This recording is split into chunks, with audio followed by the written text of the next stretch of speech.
David Long last updated 13:52 the 1st of August 2019. Getty Images Gael Monfils has withdrawn from the ASB Classic 3 times in his career, but there shouldn't be any complaints about him this time. Opinion. Once again, the big news at the beginning of the men's ASB Classic wasn't about the first round results or the prospect of thrilling matchups ahead, but on players pulling out. Gael Monfils, Roberto, Bautista, Agut and Tomas Berdych have all withdrawn, robbing the event of 3 of its biggest stars. But sadly this isn't a one-off. Last year Kyle Edmund, Brian Harrison, Guido Pella and Andre Rublev all did the same.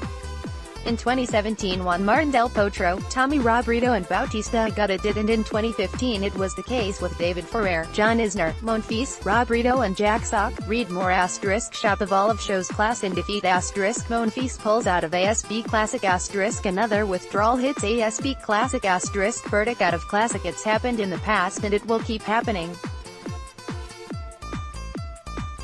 The tournament's strength, being the week before the Australian Open, is also its weakness. The fact is the Classic is a warm-up event for the first Grand Slam of the year, just like Lyon is for Roland Garros, Eastbourne is for Wimbledon and Winston-Salem for the US Open. For the past 2 years at Eastbourne 6 players pulled out before the tournament began each time.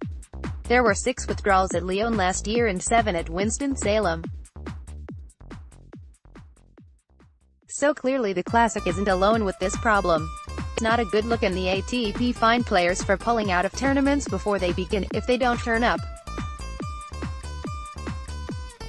So, Bautista Agut, who won the tournament in Doha at the weekend, flew to New Zealand and was at the venue on Tuesday, to avoid being fined. This happens regularly when players pull out of the Classic. They'll turn up after already making the announcement, spend a bit of time here, then take the short flight to Melbourne. So clearly the ATP's deterrent isn't working. But how much can the players really be blamed? They're looking to get a few matches under their belts before the Australian Open to sharpen up, and they don't want to burn themselves out before playing in Melbourne. Classic tournament director Carl Butch has been going after the Big Four players for years, without any success. They're just not interested in playing in the second week of the season, even if someone like Andy Murray got offered huge money to come this year. For them, money isn't much of a factor, and certainly not compared to the prize of winning another Grand Slam.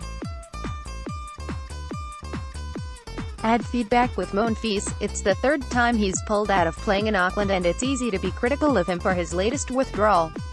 However, as was evident in his press conference, he was gutted about pulling out on Monday night. He knew his reputation had been tarnished in New Zealand because of previous no-shows, and agreed to come to Auckland early and not play a tournament in week 1, just so there wouldn't be any problems this time. Sadly there was, so he again won't be playing, thanks to a thigh injury. This wasn't one of those injuries where he felt a slight twinge and was overcautious ahead for the Australian Open. Monfils is having an MRI scan in Auckland on Tuesday and doesn't know if he'll be able to play in Melbourne. So it is harsh to condemn him. However, on the back of 2 other stars pulling out, it does add to the disappointment. So what can be done about no-shows? Well, probably nothing. This will keep happening all around the world. There is no solution. It is, as they say, what it is. ASB Classic withdrawals 2019 Roberto, Bautista Agut, Gael Monfils, Tomas Berdych 2018 Kyle Edmund, Ryan Harrison, Guido Pella, Andre Rublev 2017 Roberto, Bautista Agut, Tommy Roberto, Juan Martin Del Potro 2016 Alges Badini 2015 David Ferrer, John Isner, Gael Monfils, Tommy Roberto, Jack Sock 2014 Gael Monfils, Brian Baker, Tommy Roberto 2013 Marty Fish. Stuff.